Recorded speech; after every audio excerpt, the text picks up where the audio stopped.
Edmund Ghareeb is a professor of international relations at American University in Washington, focusing on the Middle East.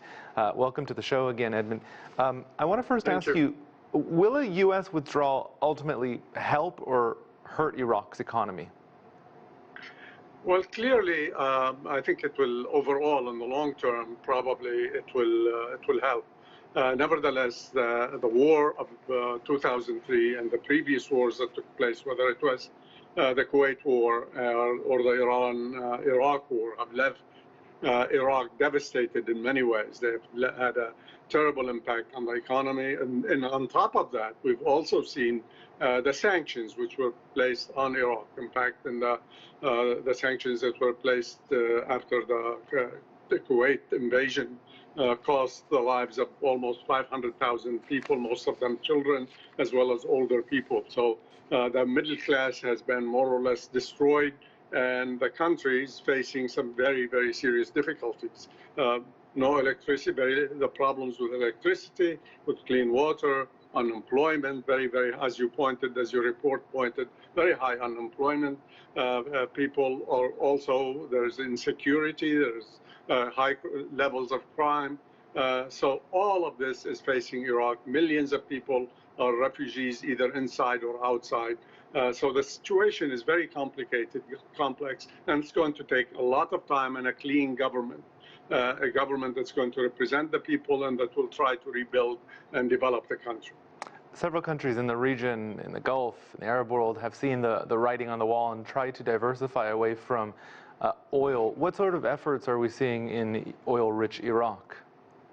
In fact, this has been one of the problems. The government depends for almost 45% of the GDP, and about 80% of the income from oil influences the economy. And the agriculture has been also damaged a great deal.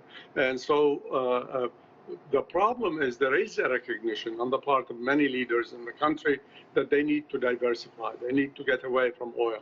And maybe if there is something positive now from this meeting with U.S. officials, that is that there was talk at least of trying to deal with a number of issues that go beyond the military issue of whether or not to withdraw U.S. forces, withdrawing what is seen as the fighting forces from Iraq, although this is the first time we've heard that term. Nevertheless, there is talk now at least about dealing with issues with the environmental change, trying to talk about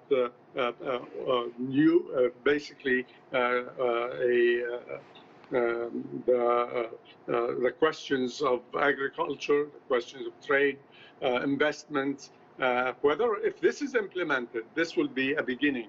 At the same time that this is taking place, we're also seeing that Iraq is also diversifying in terms of its relationships, international relationships. It has opened up recently and tried to improve relations with Saudi Arabia, has also moved towards Egypt and Jordan. This internationally, we've seen also a diversification trying to work with China, with Russia, with Eurasia, the Eurasian countries, as well as with the United States. If this trend continues, then we're likely to see some significant changes. But even that by itself will not be enough. There has to be also an end to the corruption that the government is suffering from. And that, of course, speaks to the future and the youth. Given the setbacks that we've seen, how will the young people of Iraq who are coming of age contribute positively to the country's economy? Well, this is another important thing. Basically, the problem is that Iraq had a large middle class before 2003, especially before 1991.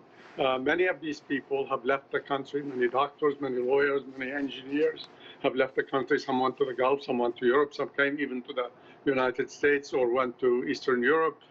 So that Iraq has lost its human treasure in a way. And nevertheless, there is a new generation. And this generation, we're seeing, for example, through the demonstrations that they're committed. They want to see change. They want to see better governance.